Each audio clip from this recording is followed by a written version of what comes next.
Assalamualaikum warahmatullahi wabarakatuh. Alhamdulillahirabbil alamin. Wassalatu wassalamu ala asrafil anbiya'i wal mursalin Sayyidina wa maulana Muhammadin wa ala alihi wa sahbihi ajmain. Salam rahayu, salam sejahtera untuk kita semuanya. Bareng bersama saya Mbah Roto dengan mengulas kembali uraian ilmiah tinggi tentang metodologi metafisika eksakta ilmiah. Teringat suatu hadis riwayat, akan datang suatu masa di mana pada waktu itu tidak tinggal Islam kecuali namanya saja, dan tidak tinggal Al-Quran melainkan tulisannya saja. Masjid-masjid dibangun megah namun kosong dari petunjuk, dan ulama mereka adalah makhluk yang terjelek yang berada di kolong langit. Dari mulut-mulut mereka keluarlah fitnah, dan sungguh fitnah itu akan kembali kepada mereka. Hadis riwayat Al-Baihaqi. Demikianlah zaman itulah zaman sekarang ini. Banyak orang mengaku beragama Islam, akan tetapi tidak pernah melengkapi rukun Islam dan rukun imannya. Rukun Islam yang pertama dimulai syahadat, yang berawalnya syahadat itu harus ada yang bersaksi. Syahadat sekarang hanya sekedar ucapan saja. Begitu juga dengan cara membaca Al-Quran. Di zaman ini orang lebih mengedepankan tartil, sari tilawah, dan keindahan-keindahan lainnya dalam membacakannya, tetapi tidak pernah untuk mencari tahu makna yang sesungguhnya. Nah, ibarat sebuah handphone yang memiliki kapasitas 10 GB, kemudian ditransfer data sebesar 100 GB, maka kemungkinan yang akan terjadi yang pertama adalah HP kita tidak akan mampu membaca data tersebut, atau kalau dipaksakan datanya pecah. Yang kedua, HP kita akan mengalami ngeblank atau tidak mampu menerima data tersebut, sehingga fitur-fiturnya acak, tidak terbaca dengan baik.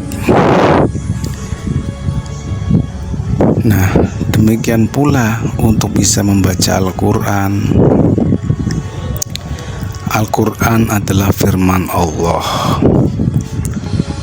Jika Allah itu mutlak, maka yang turun daripada sisi Allah Ta'ala adalah mutlak. Artinya Al-Quran ini pun adalah mutlak. Yang Al-Quran ini tidak bisa dibatasi oleh ruang dan waktu. tidak bisa dibatasi dengan jumlah ayat, lafal, atau hurufnya. Inilah yang disebut dengan Al-Quran Qadim. Sedang manusia dibatasi oleh panca indera dan akal. Akal tidak mampu menerima data yang itu bersumber dari di luar jangkauan akalnya. Maka jika dipaksakan akan terjadi salah menerima data. Jadi di zaman ini banyak orang membaca Al-Quran tetapi hanya sampai di terjemahannya saja. Itu tidak salah, tetapi ada yang lebih benar. Karena di ayat yang lain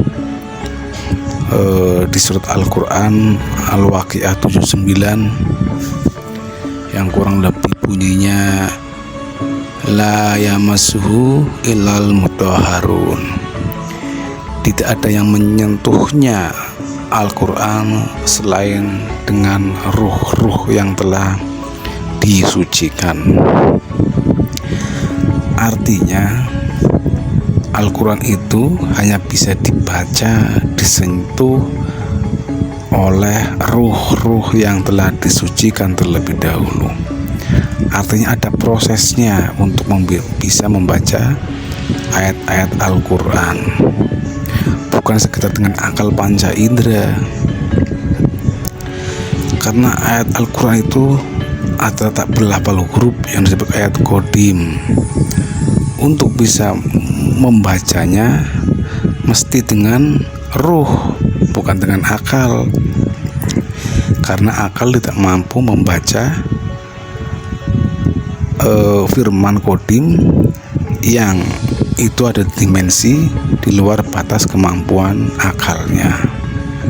Maka mesti menggunakan alat pembaca yang di atasnya akal, yaitu ruh.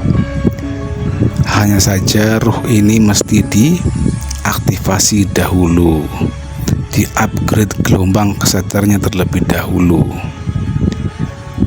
Dari alam sadarnya dinaikkan, di-upgrade menjadi di atasnya kesadaran akal, yaitu kesadaran ruh.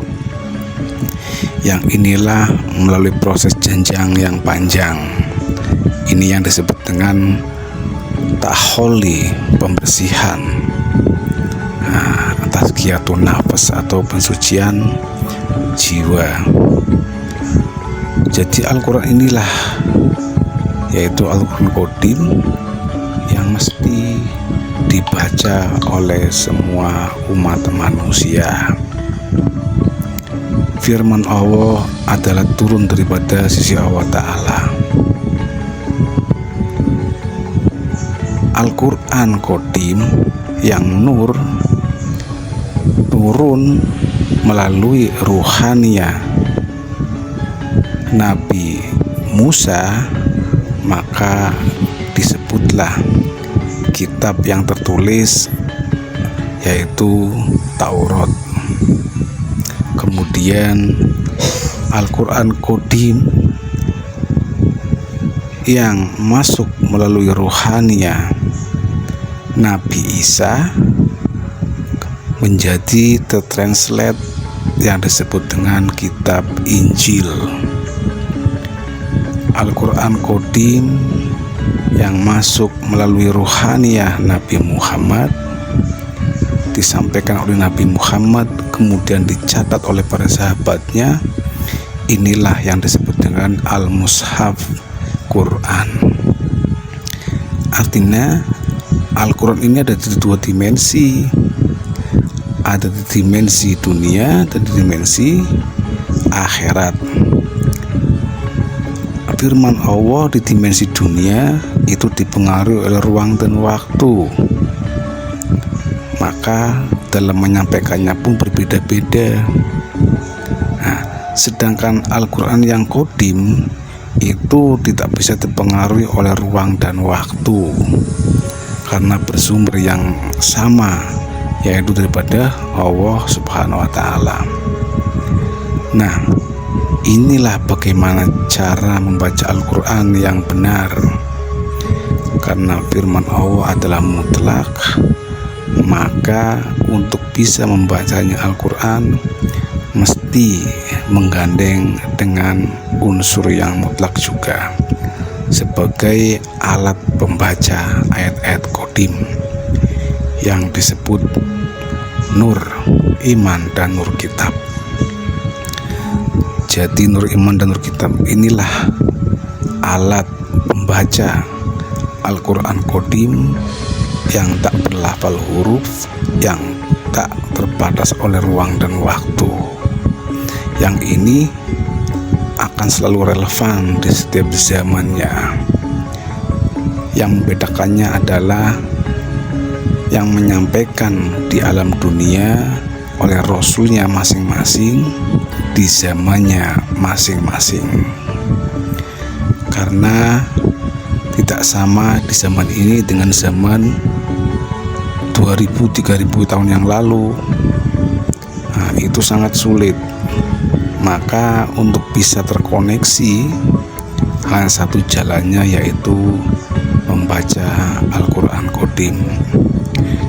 Dari Al-Quran qadim inilah akan berbuah rahmatan lil alamin. Berbeda dengan membaca Al-Quran yang mushaf atau kitab-kitab semua apapun yang mushaf, pasti berbuahnya hanya memenangkan golongannya sendiri. Nah, inilah yang membuatnya tafsir berbeda jauh daripada sumbernya. Salah tafsir inilah yang disebut dengan fitnah dari para ulama-ulama di bawah kolong langit. Jadi ada suatu masa di mana para ulama tokoh itu hanya menyampaikan Al-Quran sebatas tulisannya saja, tidak pernah mengajari untuk bagaimana cara membaca Al-Quran yang qadim.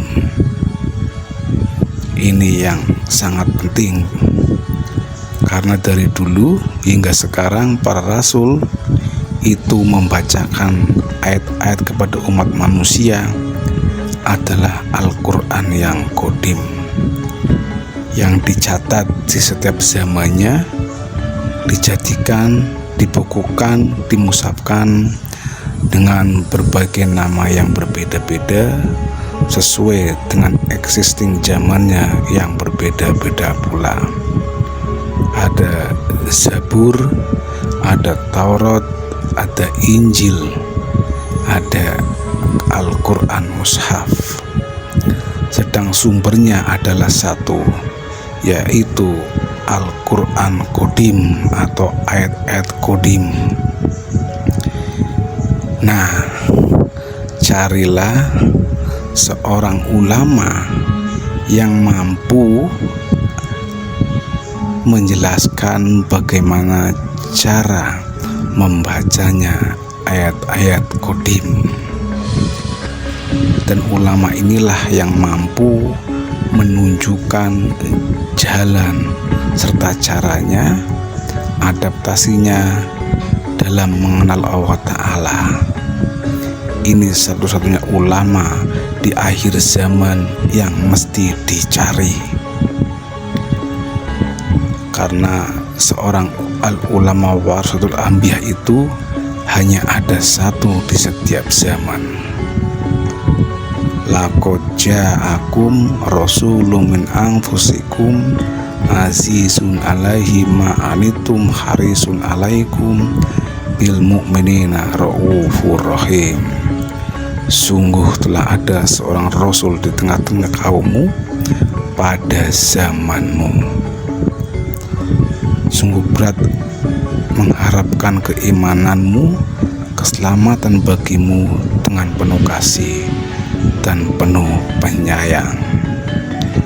Dialah satu-satunya rasul di zamanmu sendiri. Ulil amri minkum, seorang manusia pemimpin yang dikuasakan oleh Allah Ta'ala dalam menunjukkan jalannya, caranya, adaptasinya menuju dalam bermakrifat mengenal Allah Ta'ala. Nah, inilah seorang manusia yang ditunggu-tunggu di setiap zaman, karena jika tidak dalam bimbingan Rasulullah, maka ada dalam bimbingan syaitan. Demikian yang kami sampaikan kali ini, mudah-mudahan bisa dimengerti. Salam kebangkitan tasawuf ilmiah, salam taklim ma'rifat, ilahi anta maksudi waridoka matlubi. Wassalamualaikum warahmatullahi wabarakatuh.